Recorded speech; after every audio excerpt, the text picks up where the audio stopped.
que as leis básicas do cristianismo só poderão ser cumpridas em planos outros, onde impera o amor, em toda a sua pureza, e que a terra, presídio, como é, de espíritos em culpa, só muito mais tarde, com o perpassar dos séculos, poderá entrar no número dos que amam a Deus sobre todas as coisas e ao próximo como a si mesmo. Não é assim, meus amigos. Este pensar é errôneo. A terra pode aproximar-se do seu Criador, pode e deve amar a Deus sobre todas as coisas e ao próximo como a si mesmo. Os seus habitantes indisciplinados é que não se submetem às doçuras dessa lei, que julgam irrealizável por pesada. A lei de Deus é suave, se não o fora, Jesus não houvera dito: tomai sobre vós o meu jugo que é leve e carregai o meu fardo que não é pesado.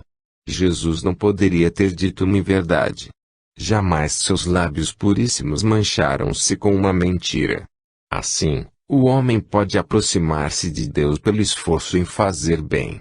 E quantos, nesse caminho, procurando amar ao próximo como amam a si próprios, subitamente se veem laçados por espíritos fracos, porém fortes nas tentações, e, assim, vão falir em seus próprios propósitos. Por quê? Isto prova tão somente que o ambiente da Terra encontra-se de tal forma saturado dessas emanações partidas dos seres inferiores, que os próprios abalizados na crença sentem-se, por vezes, chocados por essas influências perniciosas. Meus amigos, não minto se vos disser que tenho sentido perpassar, no cérebro dos meus irmãos, a quem julgo colunas do espiritismo na Terra, verdadeiras tentações, que procuro, com a graça de Deus, afastar, do menos um desatino completo no caminhar do seu progresso. Existe uma espécie de esmorecimento espiritual, que os torna exaustos, cansados, prontos a abandonar a luta. Falo-vos a verdade, afirmando que tenho presenciado isto inúmeras vezes entre meus irmãos, a quem estimo. Criaturas já resignadas com a resolução da providência, que as privou de entes amigos, com o fim de beneficiar a todos, aos que partiram, para lhes dar a luz da imortalidade em todo o seu fulgor, aos que ficaram, para experimentá-los na fé, e, entretanto, essas criaturas, tendo recebido a esmola de aceitar a doutrina espírita, por vezes desfalecem e ficam como feras enjauladas, a se debaterem na escuridão da noite, na solidão de suas casas, quase arrancando os cabelos de desespero, pela ausência de quem tanto amam. O que significa tudo isto? Tão somente que os espíritos infelizes, que não conhecem a luz, desejam que os homens permaneçam na sua inferioridade. Sempre que os veem subir um pouco acima do nível dessa inferioridade, procuram imediatamente toldar-lhes o pensamento, para que pensem mal e oferecem-lhes as tentações. Daí vêm as deduções lógicas. Pois tu, que tanto te esforças para bem dos outros, te vês privado exatamente da criatura a quem mais amavas na terra. Não compreendes que esse alguém é exatamente o causador do teu martírio? Para outros fazem sentir. Pois tu, com o trabalho que tens de fazer bem aos teus semelhantes, não tens nenhuma recompensa. Ainda precisas padecer na alma. E todas essas tentações, todas essas considerações, firmadas sobre bases falsas, apenas servem para perturbar a inteligência das criaturas. E é anotar ainda as intuições, que vêm, então, apontando ao homem um descanso eterno. E se fizesses um ponto final nesta existência tortuosa? E se parasses de sofrer, para, então, ganhar a imortalidade a que aspiras? Se terminasses, de uma vez, os dias terrenos para entrares cedo na mansão sideral, onde ouvirás minha voz, onde verás os seres que te estimam, e onde serás feliz.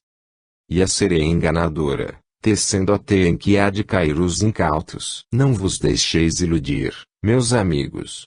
A partida para o além, só pode ser marcada por Deus, só Ele sabe quando deve ser cortado o fio da existência do homem. A criatura terrena não tem direito de pôr esse ponto final imaginário, na sua vida, porque poderá cortar o fio da existência, mas o espírito, com toda a responsabilidade desse ato, passará para o além, num sofrimento horrível, pavoroso. Não vos deixeis iludir, meus amigos. A terra é para sofrimento, e não sois vós sozinhos quem sofreis, muitas criaturas padecem profundamente. Resignai-vos, pois, e esperai o dia final da existência terrena, dia que representará a libertação das vossas almas. Deus vos conceda sua paz, e bom raciocínio. Maria Luísa. Em 19 de março de 1937. Compreendamos. Meus prezados amigos e meus irmãos, Deus vos conceda a sua paz. Está o vosso mundo na semana em que se comemora a paixão do Salvador. Cada criatura, a seu jeito, recorda a tragédia do Calvário, procurando interpretá-la de conformidade com a sua crença. É assim que alguns veem, no sacrifício do Gólgota, a remissão completa dos pecados, e, pelo sangue derramado no alto da cruz, pelo justo, julgam indenizadas as suas culpas, ao passo que outros veem, nesse sacrifício, apenas um exemplo de abnegação, para que o homem por ele aprenda a sacrificar-se também. Mas ninguém realiza em totum a verdade que esse sacrifício comemora. Hoje, a recordação é mais patente ao homem, porque, durante esta semana, denominada Semana Santa, costumam as igrejas avivar a memória dos seus fiéis, no tocantes ao sofrimento do Cristo. Entretém-se os católicos a pensar no cálice da amargura, no suor gotejante de sangue na fronte do Redentor, nos pregos que lhe trespassaram mãos e pés, na lança que o feriu do lado, enfim, nos gemidos dolorosos que precederam sua agonia no cimo do Calvário. Detém-se o mundo a refletir sobre essas coisas, não raro acontecendo que lágrimas de piedade rolem pelas faces dos mais sensíveis. Jesus, entretanto, não é digno de dó, em sua majestade e glória. Jesus não inspira compaixão aos homens. É preciso que a criatura humana se compenetre de que o Salvador levou a termo sua missão, conforme prometera seu Pai. Vindo para exemplificar ao mundo a humildade mais verdadeira, a caridade mais perfeita, o amor mais concentrado, Jesus chegou ao cume do Calvário para o cumprimento de sua missão. E a lição que o homem pode tirar desse sacrifício não é apenas a piedade pelo fato consumado, não é, tampouco, a lição de uma perfeita reabilitação, pelos méritos do Salvador. Se assim fosse, o maior criminoso poderia entrar na mansão dos justos, tão somente por ter acreditado no sacrifício da cruz, de forma que não haveria mérito pessoal algum. A lição capital da cruz do Calvário, o ensinamento que ficou para todos sempre gravado pelo sangue precioso do justo derramado sobre o madeiro, foi o de que Jesus renunciou toda a possível felicidade terrena, desde que demonstrasse ao homem como se conquista a vida eterna.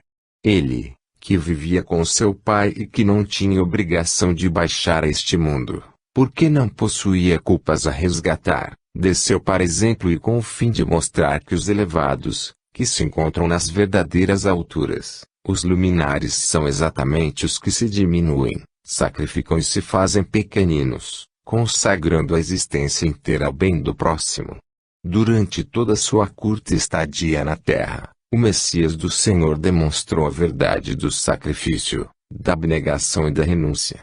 Dedicou-se inteiramente à salvação do gênero humano. A essa salvação consistia em mostrar o verdadeiro caminho por onde o passo humano deveria seguir em busca da verdadeira redenção. Meus amigos, chorar pela Semana Santa, nada prova, deixar de alimentar-se, muito menos, escolher viandas apropriadas para esta semana, também não é testemunho. Porque o mesmo homem que, na quinta e sexta-feira, se abstém de alimentar o corpo que Deus lhe deu, banqueteia-se, muitas vezes, no próprio sábado. Quer dizer, terminado o luto da sexta-feira, segue-se a gala da aleluia. E isso não é ser cristão. Ser cristão é recordar o que fez Jesus, para lhe seguir o exemplo. É certo, meus amigos, que nenhum de vós atingirá a altura que alcançou o Messias do Senhor. Ninguém, na terra, poderá imitar exatamente o que fez Jesus. Mas o modelo é para ser copiado, e, embora o original seja sempre único, existem cópias, vós o sabeis, que dele se aproximam. Copiai, meus amigos, modelai vossos espíritos pelo Divino Mestre, vossos corações, vossos sentimentos, pelo grande amor de Jesus, vosso sacrifício, pelo sacrifício do Mestre, vossa abnegação, pela abnegação que ele demonstrou, e vossa renúncia, igualmente pela renúncia com que o Cristo viveu durante sua curta estadia na terra. Meus amigos, comemorar a paixão do Divino Mestre significa, entre vós, manter os espíritos na altura de compreenderem a verdadeira significação dessa palavra sublime, que o homem repete, mas cujo significado não compreende: redenção. Redimi-vos pelo arrependimento de vossas culpas, copiando o sacrifício de Jesus, imitando no amor, na caridade e na humildade. Porque o orgulho, dentro de vós, muitas vezes ameaça conduzir-vos por uma estrada errônea, que, no fim, desembocará num verdadeiro abismo. Segui a estrada reta da virtude e do dever, a estrada do cristianismo espírita. Jesus vos abençoe e ensine a compreender os mistérios da sua paixão e morte. O Salvador bendito inspire os vossos espíritos, no sentido de compreender a verdade. Glória seja concedida a Deus. Viana de Carvalho. Em 24 de março de 1937. Oremos por todo o mundo. Meus irmãos, seja convosco a paz de Deus. Semana de meditação, semana em que os irmãos devem, entre si, comungar no mesmo sentimento de religiosidade, comemorando a paixão do Divino Mestre. Os espíritas, certamente, compreendendo os ensinamentos profundos do cristianismo, sabem que não somente nesta semana devem ser bons, dignos e religiosos. Mas as datas, embora nem sempre acertadas, porque o calendário varia, rememoram acontecimentos que se passaram, e a tragédia do Calvário, eternamente viva na imaginação do crente, como o que se torna mais nítida no momento atual. Meus amigos, o que é o mundo, neste instante, senão uma tragédia? Lançai as vistas sobre o vosso globo, percorrei mentalmente todos esses lugares onde a paz não reina, e dizei-me o que há por aí a não ser pecado, horror, crime, morte, desgraça. Quando mais necessária se fez a recordação do sacrifício da cruz do que neste instante. Os homens, porém, loucos pelo orgulho, cegos pela inveja e ambição, talvez nem sequer se lembrem de que está em suas próprias mãos pôr um ponto final da carnificina que vai encharcando o solo de suas pátrias. É possível que o homem cesse se tilintar de armas, na sexta-feira. Mas se o fizer, será somente por formalidade, será por causa da Sexta-feira Santa, dia em que é preciso não matar, não o fará por fé. O crente espírita, entretanto, sabe que matar, em qualquer época é crime, em qualquer instante é pecado. Odiar é manchar o espírito, toldando o perispírito, ser orgulhoso é enodoar o caráter, a pureza da alma. E assim, para todas as outras faltas e pecados que maculam a pureza da alma, o perigo é o mesmo, seja em que dia for. A questão é que quando o mundo inteiro comemora este grande acontecimento, a tragédia do Calvário, é aceitável, é compreensível, que por amor de Jesus, que se sacrificou pelo bem da humanidade, o homem refreie seus instintos e deixe de ser a fera bravia que é, amance um pouco, dobre o seu caráter e faça, ao menos neste curto espaço de tempo, alguma coisa de bom.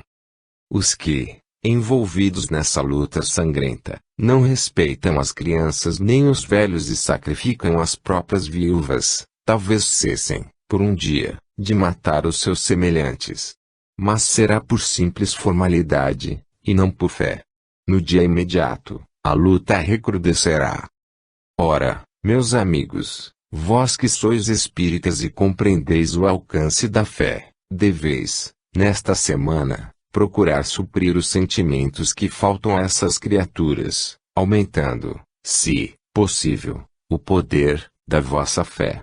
Realizai, por elas, alguma coisa de bom, e que suba ao espaço a expressão sincera da vossa fé num perdão geral a toda a humanidade, esquecendo injúrias e perdoando ofensas pelo amor de Jesus, que tudo perdoa.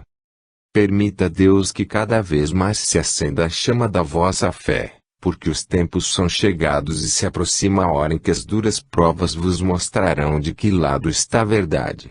Então, aquele que se achar do lado em que se encontram os discípulos do Senhor se sentirá feliz, quando abandonar a matéria e se encontrar com seus amados no além. Mas ai daqueles que conservaram, dentro de si, sentimentos que Jesus reprova, ai daqueles que não pensaram em que o dia de amanhã talvez seja o último da peregrinação terrena. Porque esse dia, conforme diz a Escritura, virá de um instante para outro, é como o relâmpago, que passa e não se faz anunciar. Meus amigos, velai sobre vós e orai por essa humanidade descrente, que finge crer, orai por todos, para que respeitem a fé cristã, ensinada por seus pais, tradição de seus avós, e, afinal, salvação de suas almas. Deus vos inspire e proteja. Anália Franco. Em 24 de março de 1937. Calvário e Ascensão. Meus amigos, meus prezados irmãos, aqui estamos nós, aqui estáis vós, no dia em que o mundo determinou recordar mais de perto a paixão e morte de Jesus. Aqui estamos nós, prontos a atender às vossas súplicas naquilo que estiver em nossa capacidade fazê-lo, e aqui estáis vós, para agradecerdes a Deus todas as bênçãos que Ele vos concede. Meus irmãos, meus amigos, permiti que, neste momento, em que motivo tão sagrado vos reúne, qual o de rememorar esse sacrifício único na terra, possam vossos corações estar verdadeiramente entrelaçados nessa amizade fraterna tão bela, tão forte, segura, encantadora e justa, amizade que estreita corações, faz compreender a dor do semelhante, estabelecendo a comunhão de pensamento, enfim nessa doce familiaridade que as pessoas verdadeiramente espíritas entretêm umas com as outras. Quero crer, meus bons amigos, que a vossa religião é um fato e está, realmente, firme no vosso ser, que vossos espíritos acreditam na vida além túmulo, da qual nós temos trazido tantos testemunhos e provas. Quero crer, meus amigos, que, não obstante todas as fraquezas, próprias, aliás, do gênero humano, vós possuís almas que desejam evoluir, aptas a compreenderem o amor de Deus, assim como um coração capaz de amar e uma inteligência que pode aprender os conhecimentos eternos. Que vale ao homem saber, conhecer todas as grandezas da terra, se não tem um pensamento para o alto, para esse alto em que terá de morar um dia, porque, baixando o corpo à terra, o espírito subirá além. Como é possível não ter a menor noção, o menor desejo de penetrar nesse azul luminoso que Jesus foi preparar para vós? Direis, é o sofrimento. Como podemos viver alegres, se o sofrimento nos bate à porta e dentro de nossas casas faz morada? Como podemos estar contentes, se temos motivos dobrados para sermos tristes e desconsolados? Meus amigos, Calvário e Ascensão. Lembrai-vos, Jesus subiu ao Calvário e de lá ascendeu em glória. O Calvário é a salvação da humanidade. Se padeceis, resignai-vos, resgatai vossas culpas, se tendes sofrimentos da alma, sofrei pacientemente.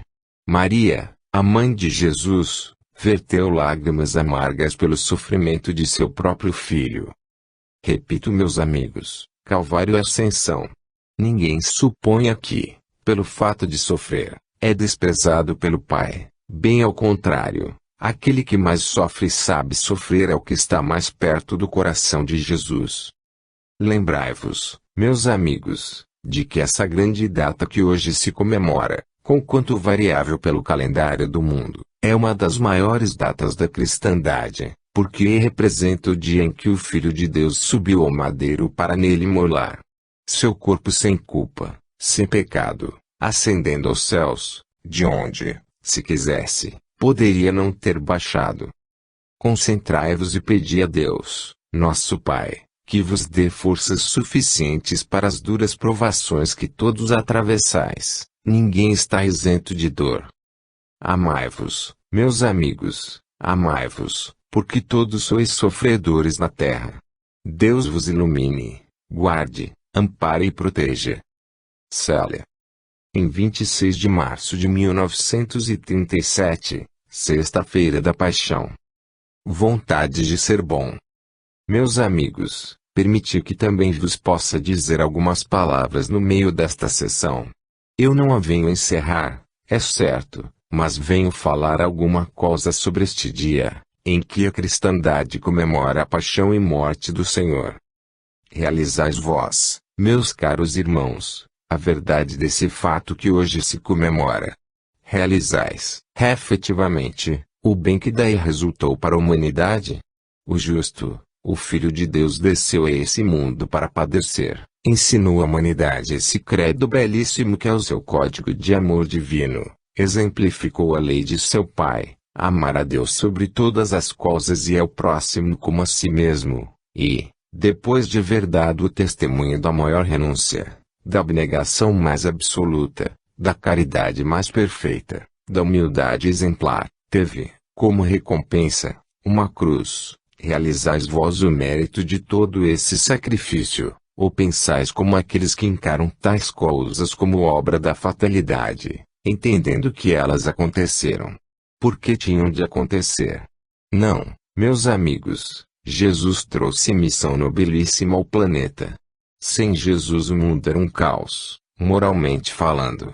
E, ainda hoje, quando a terra se convulsiona nessa agitação tremenda que ora se vê, quando a paz foge, porque imperam o ódio, a calúnia, a infâmia, a maldição e as guerras, ainda hoje o nome de Jesus, sua crença e seu valor perante Deus poderão, se o homem quiser, solver todas as dificuldades e estabelecer no mundo a verdadeira paz.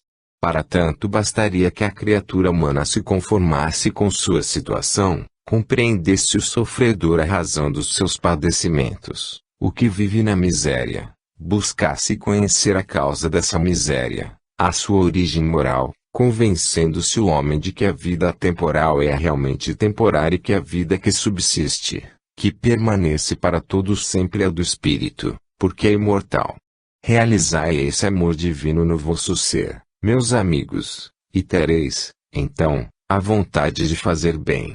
O que falta à humanidade, nos tempos atuais, é a vontade de ser bom.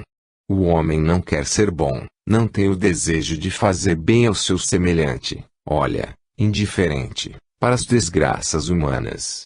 Quisesse a criatura humana compreender estas coisas, buscando-lhes o remédio na crença cristã, e tudo cessaria. As provas se cumpririam suavemente, sem que houvesse necessidade de seguirem criminosos, as provações se realizariam todas. Para que os caracteres fossem depurados, tudo acabaria bem, porque a fé dominaria o coração do homem. Mas o homem não quer a fé, quer o seu falho raciocínio, os seus planos, as suas próprias ideias, que deseja ver realizadas. Erra, porque o domínio material lhe pertence até certo limite e o domínio espiritual é transcendental. Meus amigos, vós, que sois cristãos e que aprendestes, desde a infância, a respeitar o dia em que, segundo a tradição, Jesus, o Cordeiro de Deus, foi imolado no alto do Calvário, compenetrai-vos de que, como cristãos, vos cabe imensa responsabilidade na vossa própria evolução e na evolução do mundo. Dai, perante a cristandade, vossa irmã, e diante daqueles que não são da mesma crença, o testemunho perfeito da alma isenta de pecado, do espírito que se arrependeu e deseja viver dentro das normas da fé cristã. Não percais de vista esse alvo, e vosso testemunho muito alcançará. Deus vos guarde. Isaura. Em 26 de março de 1937, sexta-feira da Paixão. Em que consiste cristandade? Deus seja louvado. Prezados irmãos, caríssimos amigos, Não quero deixar passar o dia hoje sem também dizer-vos algumas palavras, que servirão para o encerramento da vossa sessão. A humanidade está de luto. E, de certo pregador, ouvi que a razão desse luto é que Jesus morreu. Discordo dessa afirmativa. O sacrifício do Calvário não exige, de forma alguma, o luto da humanidade. O crepe em si já não é aceito pelas consciências espíritas, significando luto por aquele que se foi, dá a impressão de que essa alma terminou, acabou-se. No que respeita, então, à vinda do Cristo, sua vida, paixão, morte e ressurreição, pergunte-se imediatamente, por que se enlutam as próprias igrejas? No entanto, as criaturas se enlutam. As naves dos grandes templos se cobrem de crepe, as próprias almas se entristecem nessa sexta-feira. Bem melhor seria que o homem compreendesse o grande sacrifício do Calvário, a obra redentora do Cordeiro Imaculado do Senhor, resolvesse seguir os ensinamentos que esse fato deixou impressos nas páginas dos evangelhos e procurasse modificar sua vida, no planeta em que habita, para, então, poder aproveitar beneficamente os resultados que essa paixão conquistou para todos os de boa vontade. Meus amigos, quando Jesus baixou a este mundo de dores e pecados, trazia a missão sublime que o levou ao cimo do Calvário. Nem o apanhou de surpresa o fato que se produziu. Aquela tragédia estava prevista. Deus, em sua auto-onisciência, sabia que o mundo não aceitaria o código de amor que o Cristo ia ensinar, como não lhe aceitar a palavra, trazida pelos profetas. Muito menos o próprio Filho de Deus, que viesse ao mundo com a ideia de separar o bom do mal, dar valor ao mínimo e depreciar o máximo, no dizer dos homens, rebater o orgulho, a avareza, o egoísmo, e levantar do nada a humildade, a pobreza, a consciência limpa, poderia ser aceito pelo homem. Ainda nos dias de hoje, na época atual, o incenso é sempre para os maiores. A verdade se estiola, desprezada pelo homem, que só não a macula quando não pode. A criatura dócil, pacífica e meiga passa a juventude desdenhada e afastada da sociedade, quando, muitas vezes, vale muito mais do que todas essas almas, que, manchadas pelo erro, têm, contudo, brasões para se apresentarem ao mundo. Deus, nosso Senhor, em sua sabedoria, ama os humildes e abate os orgulhosos. E são exatamente os potentados da terra, os elevados em categoria eclesiástica ou socialmente falando, os que se cobrem de luto e jejuam nesse dia. Procurai vê-los amanhã. São outros homens. A máscara da hipocrisia, retirada da face, mostra o que é a criatura. E as orgias, os banquetes, as ceias largas substituem os crepes, as lágrimas, a hipocrisia da crença. Hoje, jejuns, castigos corporais, cilícios, amanhã, danças, orgias, pândegas, falta de crença, despudor. Meus amigos, a religião do crucificado quer, antes de tudo, sinceridade dos vossos corações. Enquanto a humanidade não realizar essa verdade, cada um ser sincero para com seu irmão, não diga que é cristã. Poderá festejar o nascimento de Cristo, enlutar as igrejas nos dias de quinta e sexta-feira santas, fazer procissão pelas ruas, o que entender, mas não será humanidade cristã. Porque a humanidade cristã se condói do pobre, compreende a vibração de um coração estimado que bate de encontro o seu. A cristandade, enfim, consiste na amizade recíproca, mas sem hipocrisia, com verdade. O cristianismo está na sinceridade com que o homem ama Deus sobre todas as coisas, e não nessa aparência de amor divino, que não lhe pertence. Deus não ordena que castigueis os vossos corpos, negando-lhes o necessário alimento, prejudicando a saúde, o sono e a tranquilidade em benefício de uma porção de inteligências acanhadas que dizem que o cristianismo é assim. O que Deus exige de vós é o sacrifício dos vossos vícios, é que expurgueis das vossas almas o pecado, é que tenhais caridade com vossos semelhantes e sejais efetivamente cristãos, mas cristãos sem hipocrisia, cristãos de verdade, cristãos cristianizados.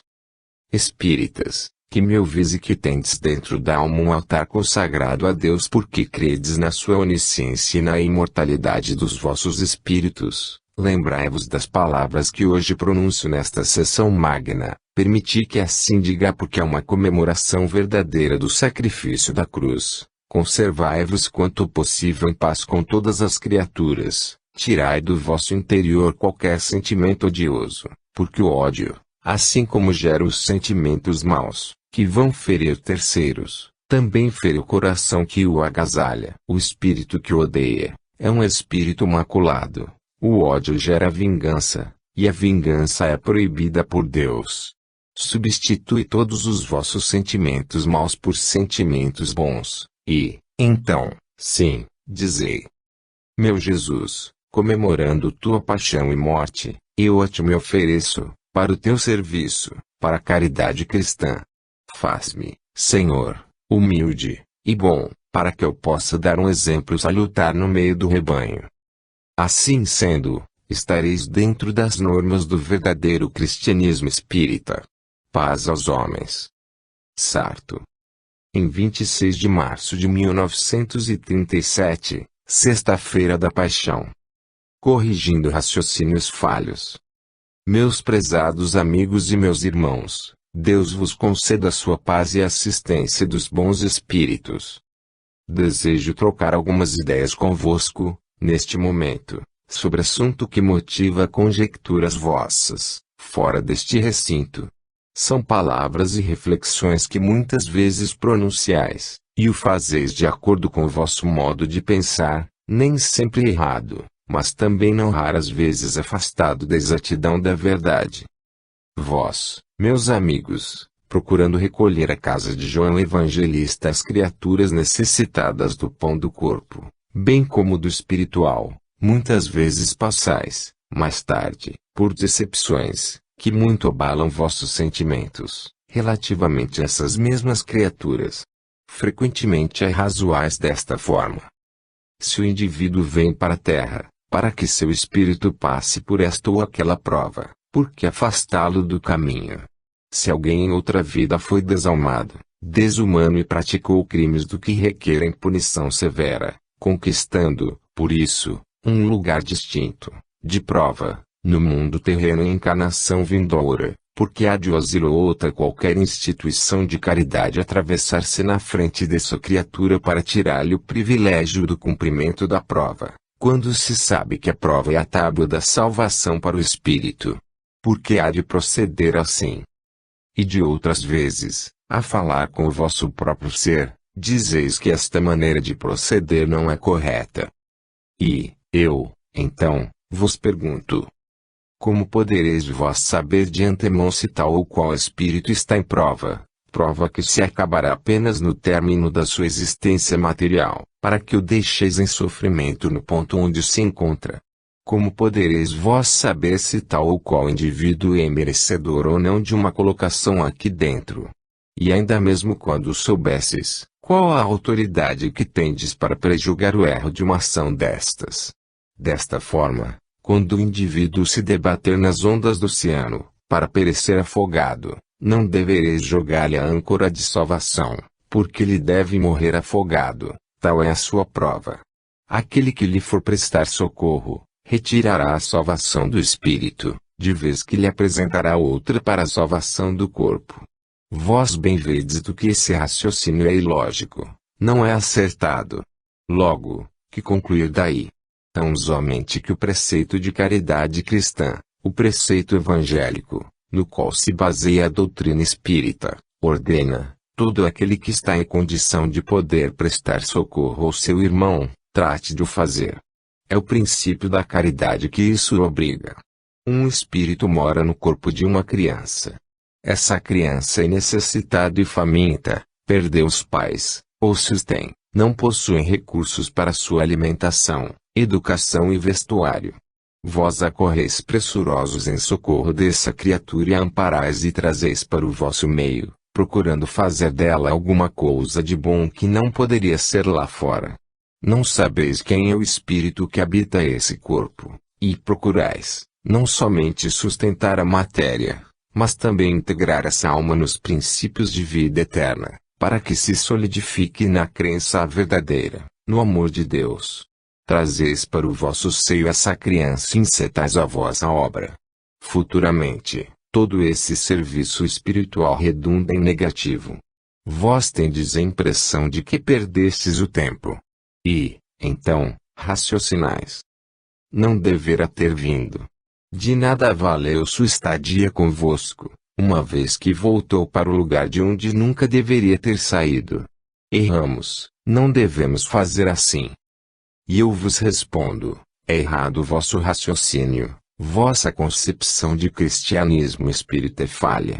Vós tendes a vossa responsabilidade até um certo ponto, porque, desde o momento em que o espírito que ocupa aquele corpo assumir a responsabilidade do seu destino, não sereis mais culpados do que lhe possa acontecer. E, quando Deus vos perguntar qual foi o vosso trabalho, a resposta será: Senhor, eu fiz por essa criatura o que estava a meu alcance fazer. Não somente providenciei para que não lhe faltasse o sustento do corpo, como ainda busquei fornecer-lhe o pão espiritual que tu dás de graça a todos os teus filhos. Mais tarde, quando a razão desabrochou, essa criatura, não aceitando os princípios básicos do cristianismo, separou-se de nós. Não somos culpados dos seus desatinos. Esta é a verdade, e vós não tereis de lamentar o tempo que gastastes com essa criança, instruindo-a, educando-a e fornecendo-lhe todo o alimento para uma vida sadia.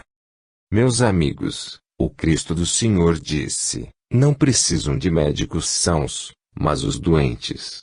Ora, o asilo continue sua obra, procure fazer o bem, distribua toda a caridade que no seu seio tiver entre as crianças necessitadas aqui recolhidas.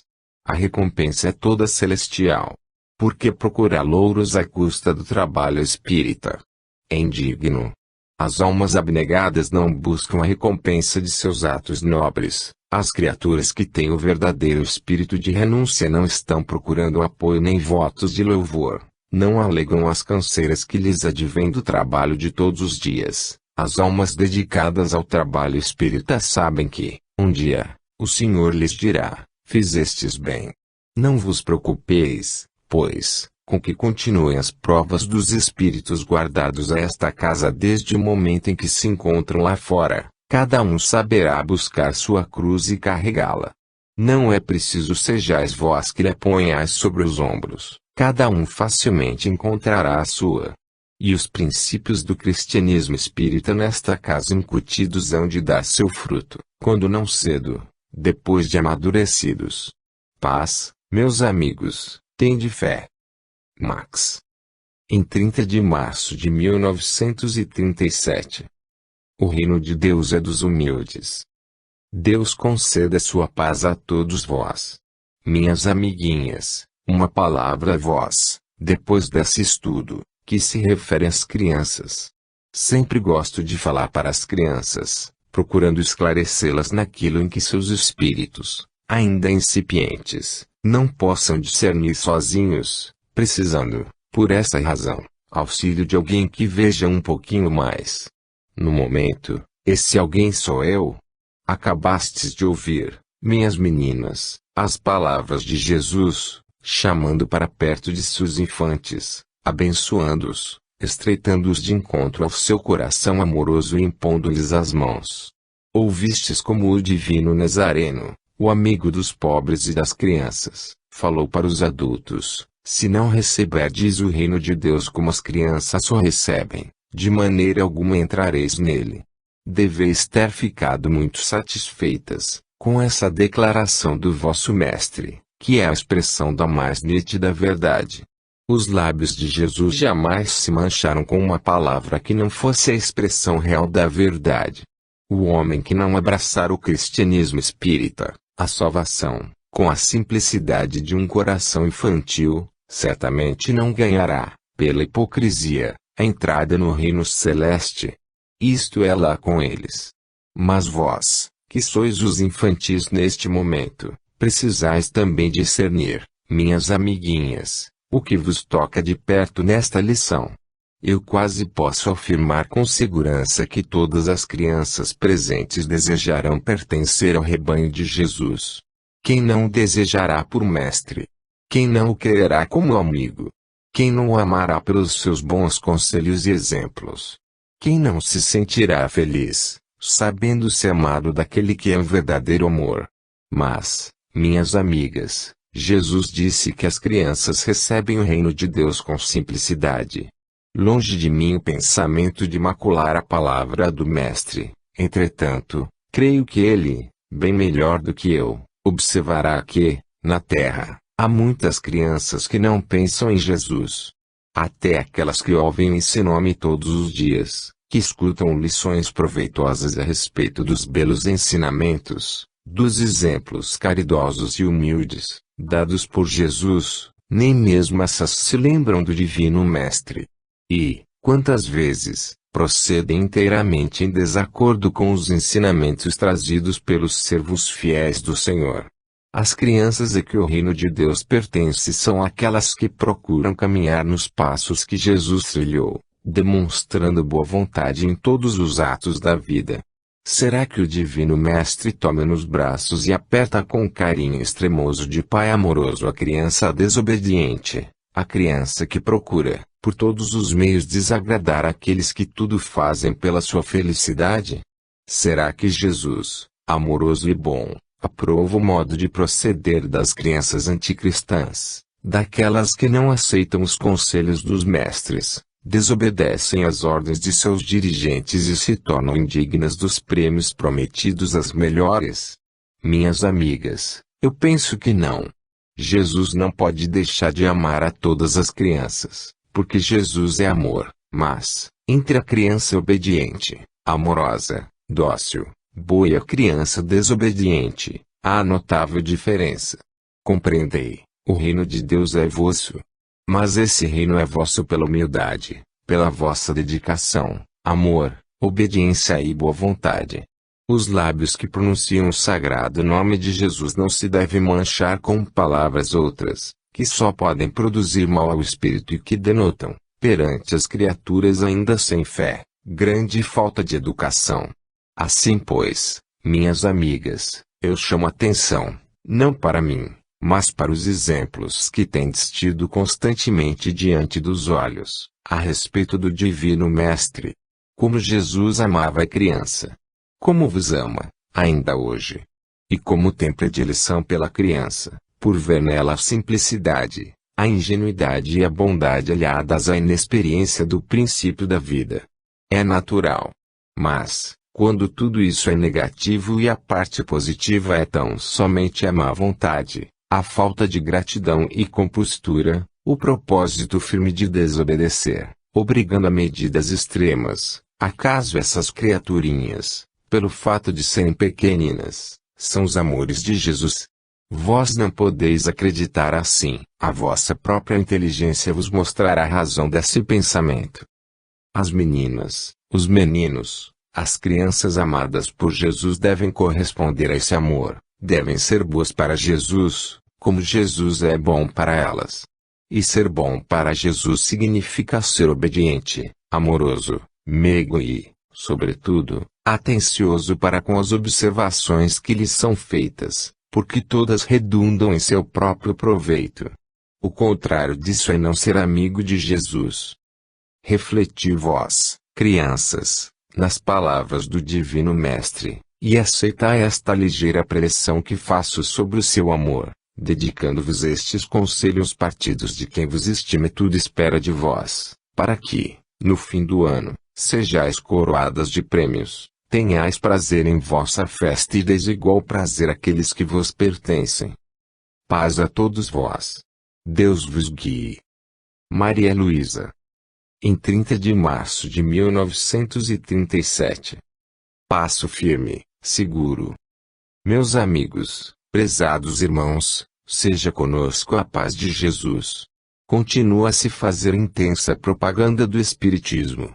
As criaturas do que não compreendem os mistérios da vida além campa, talvez pensem que essa propaganda é ineficaz, porquanto cada dia o mal se avoluma, a descrença avassala o mundo, as perturbações são maiores, a fé mais se desalenta. Tal impressão, meus amigos, é aparente, a realidade é bem outra. Se bem que seja verdade tudo quanto dizeis e penseis, que o vosso mundo como que se precipita no abismo voraz que o há de devorar para sempre, todavia o progresso espiritual nada perde, porquanto a propaganda espírita se há de fazer intensa e forte, capaz de demover alicerces que não são fundados sobre a base do cristianismo. Meus amigos, não é caso para desanimar. Quanto maior o perigo, mais forte deve ser a energia. Quanto mais intenso o combate, mais firme deve ser a vossa fé. Quanto mais dolorosa a situação, mais esperança deve encher vosso coração. Assim, meus amigos, se bem que vejais a face terrena das coisas, não podeis enxergar o lado espiritual. Para vós, a face visível das situações que se apresentam, é a material, sangue, chacina, lobos vorazes a devorarem coelhos imprevidentes. Tudo quanto horroriza a consciência humana e apavora os sentimentalistas, está sendo realmente, na vossa terra, um verdadeiro horror. Não podeis, porém, ver a face espiritual de tais acontecimentos. Eu vou-lhe explico. Todos aqueles que sucumbem na voragem terrível que ameaça devorar vosso planeta, são criaturas trazidas em culpa para este planeta, desejando resgatar seus crimes. É bem verdade que não se faz mister haverem criminosos, para que essas faltas sejam resgatadas. Poderiam haver as provações coletivas, os desastres aparentes do mundo, enfim o que o homem classifica de desgraça, não sendo porém, outra coisa senão o cumprimento das responsabilidades humanas, e a providência divina agindo, para a reabilitação do caráter. A Terra é assim mesmo, é planeta de dores, sofrimentos e expiações. Nela se encontram espíritos de diferentes categorias, em inferioridade de evolução. Alguns um pouco mais adiantados, desejosos de progresso, baixaram para passar todas essas coisas. Outros, ainda incipientes na sua evolução, enchem-se de orgulho, de maldade, de ambições egoísticas, e praticam todos estes males. São eles os instrumentos do acaso.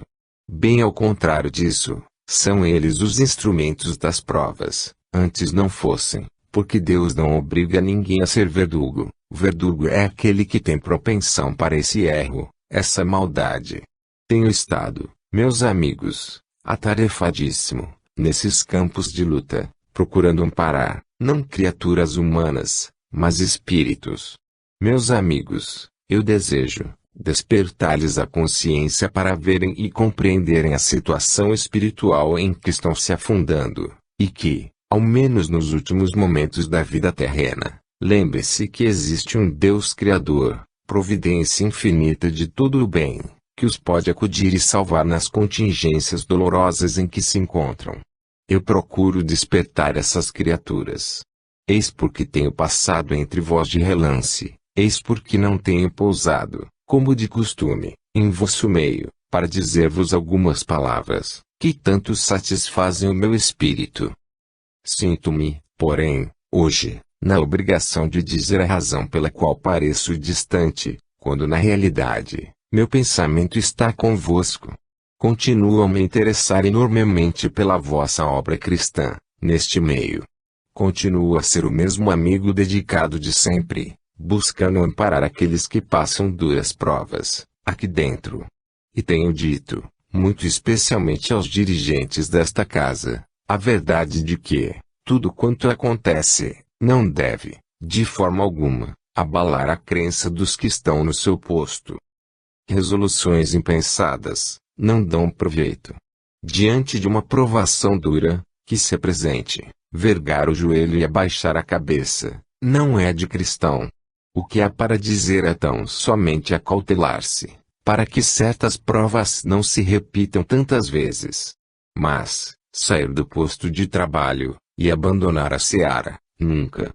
Levemos a cruz ao Calvário, vós, materialmente, nós espiritualmente. Caminhai, com passo seguro, e cada um fique no seu posto firme, para que, metendo a mão na própria consciência, nela só encontre boa vontade para servir a Deus. Deus vos guarde. José Dácio. Em 2 de abril de 1937. Respeito à lei de Deus. Deus abençoe a todos os homens. Que se façam dignos e merecedores destas bênçãos todos os cristãos, respeitando a santa lei de Deus, em todos os seus mandamentos, gravando no interior da sua alma todos os preceitos básicos do cristianismo, e procurando servir a Deus com honestidade, procedendo com a fé dos verdadeiros crentes.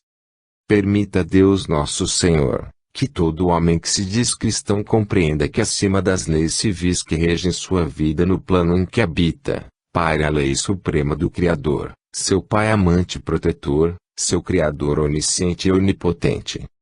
Meus amigos, nunca vos esqueçais de meditar sobre a lei de Deus. É a melhor guarda para a conduta diária do homem. Se as criaturas humanas tivessem, pela lei do seu Senhor, amor e veneração, como deveriam ter, certamente não seria o mundo, como é hoje, um verdadeiro charco de sangue, podridão e dor. Se a lei de Deus fosse o amparo de toda consciência, não haveria tanto desvio de caráter, tanta doblez de sentimentos, não haveria tão pouco pudor na sociedade. O escrúpulo natural da consciência em desrespeitar a lei do seu Pai seria a principal guarda do homem e da mulher. Seria o apanágio das criaturas nobres, daquele que quisesse ser tido como justo, reto e digno, que deveria, antes de tudo, obedecer à lei augusta do seu Deus e Pai. No entanto, assim não acontece. O desrespeito pelo código divino é flagrante. Cada um toma as rédeas do seu destino e procura vingar-se, como se não tivesse também culpas a merecerem castigo. Cada um olha para as faltas do seu irmão, pensando possuir a justiça de um juiz íntegro.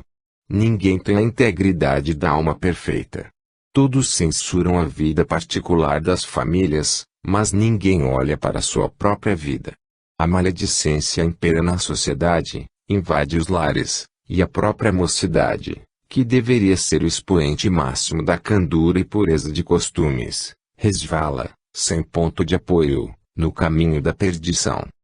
Hoje, as filhas levantam a voz para seus pais, os filhos discutem suas opiniões, e os pais, por sua vez, afrouxam as rédeas. Quando acontece o que eles chamam uma desgraça, entendem que não têm a culpa, foi o destino, a fatalidade. Tudo isso, a falta de respeito à lei de Deus.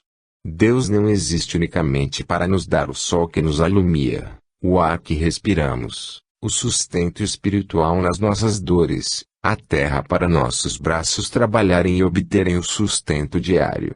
Deus não nos dá unicamente um lar, para que sejamos nele confortados, tenhamos paz e vivamos existência descuidosa e feliz. Deus tem suas leis estabelecidas e todos os filhos obedientes devem respeitá-las. Quando isso não acontece, o exemplo aí está. As igrejas permanecem de pé, os cultos pagãos, da mesma forma.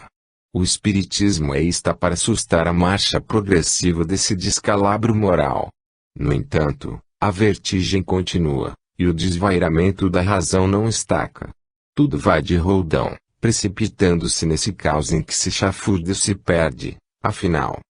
Por quê?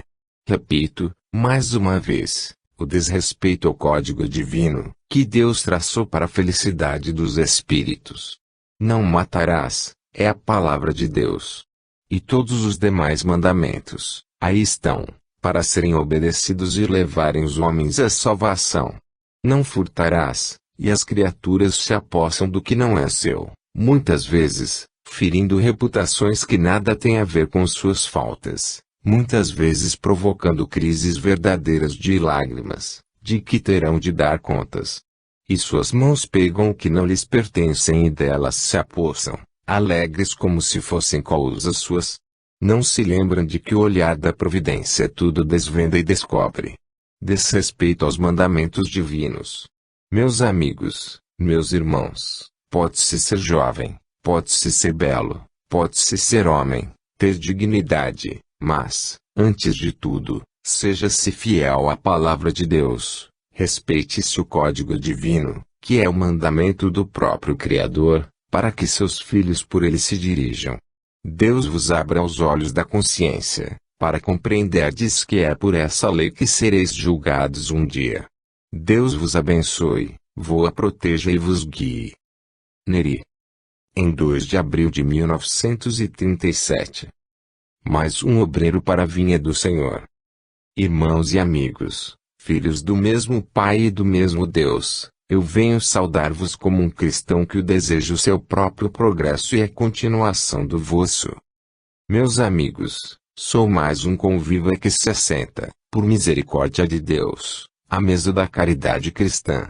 Aqui estou em vosso meio, muito desejoso de ser um dos vossos e de compartilhar convosco das alegrias que o Espiritismo nos traz, querendo de muito boa vontade empregar aqui todo o meu esforço e atividade. Não há muito tempo deixei o mundo em que habitais, não há muito tempo eu era um dos combatentes pela saúde física dos meus irmãos. Trabalhei nesse sentido e busquei aprender, na minha especialidade, aquilo que pudesse ser útil aos meus irmãos. Trabalhei muito, e a consciência não me acusa de o haver feito desonestamente. Hoje, pondo de lado essa ciência que na Terra me foi tão útil, mas que representa a mínima parcela de cultura no meu espírito, quero dedicar-me especialmente ao trabalho espiritual dos homens. Os homens necessitam ser cuidados em suas almas, como nós, os médicos, nos dedicamos a cuidar-lhes das enfermidades físicas. A ciência dá-nos os meios pelos quais podemos combater os grandes males, e, fazendo embora, por vezes, sacrifícios enormes, esforçamo-nos para fazer bem às criaturas humanas. Na ciência encontramos, muitas vezes, grandes prazeres. Porque restituir a vista a um cego, dar olhos sãos a quem os tinha doentes e inutilizados, é, para nossa alma, motivo de grande satisfação. Conceder pelo nosso esforço, trabalho, inteligência e dedicação, audição àquele que houvera perdido, julgando-se, talvez, um inútil para todo o resto de existência, é privilégio nosso, doado por Deus, é certo, mas que nos dá prazer intenso de coração. Hoje, no mundo em que habito, meu maior interesse e desejo é aplicar esses dotes que Deus me legou em benefício das almas dos meus irmãos. Meus amigos, não duvideis jamais da existência eterna, das vantagens e probabilidades do espírito fora do corpo. Não passe pela vossa mente sequer um instante a dúvida sobre a realidade desse além luminoso, onde os olhos da alma podem ver claro, como os físicos veem a luz do dia. Esse além existe. De lá venho eu neste momento. Deus me permitiu estar convosco, e eu tenho também de dar, perante vós, um testemunho da razão pela qual aqui estou neste instante. Se eu vivesse na terra, se aqui ainda morasse, passaria hoje a minha data natalícia. Mas, direis vós, que importância tem esse fato para que venhas ante nós? Uma única, meus amigos. Fervorosa súplica subiu a Deus em meu favor. Alma agradecida, por uma sincera amizade de longos anos, não se esqueceu de que seu velho amigo completaria hoje anos de idade, neste planeta de provações e dores, se aqui estivesse. E essa oração fervorosa, tão sincera, partida, do íntimo de um coração amigo, chegou até mim e me sensibilizou. E eu disse, graças a Deus, na terra não vivem somente os ingratos, há também almas que muitas vezes pensam em nós, sem dizerem aos outros que o estão fazendo. Venho agradecer essa prece amiga, essa saudade, essa lembrança carinhosa, que partiu da terra para mim, como o suave frescor de uma oração sincera. Aqui estou para agradecer, dizendo-vos, meus amigos, nada fiz por vós na terra, não tive essa oportunidade espiritual. O ramo a que me dediquei pela profissão foi todo material, mas eu não fui um materialista, Sempre acreditei no poder supremo, Deus, Criador, onipotente, meu e vosso Pai. Minha inteligência nunca vacilou nesse ponto. Agora, do plano Akshá mais invisível, eu quero trabalhar dentro do vosso